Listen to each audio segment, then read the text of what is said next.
Right now, there are several problems in the VC industry.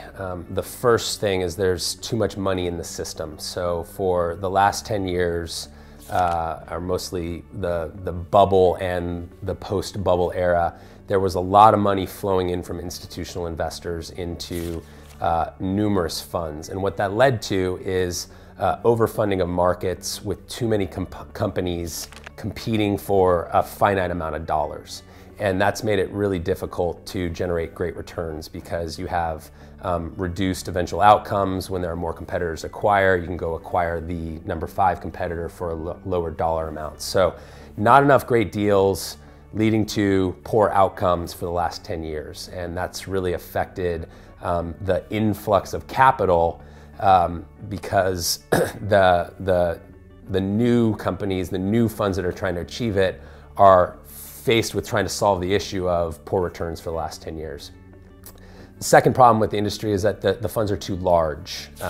The successful funds continue to raise larger and larger in funds, and then they're forced, because of a scarcity of time and partners, to push more capital into deals than is probably necessary.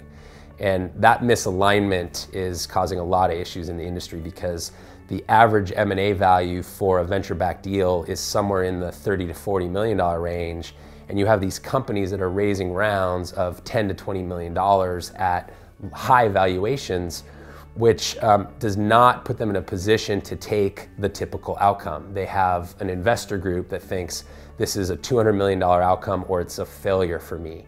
And the reality is that with no IPO market, there's very few of those opportunities out there. So the funds are too large, they're overcapitalizing the companies, and it's created a real issue.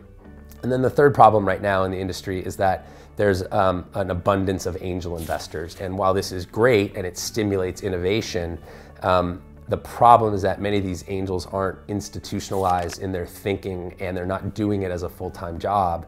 And so when times are good, and they have been for the last few years, being an angel is a great job. It's fun. It's fun to put money into deals. It's fun to talk about the deals you're in.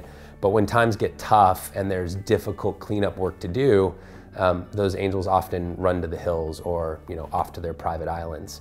So it leads to a sort of a disconnect between the quality companies that raise traditional financing and the companies that probably didn't deserve to be there in the first place.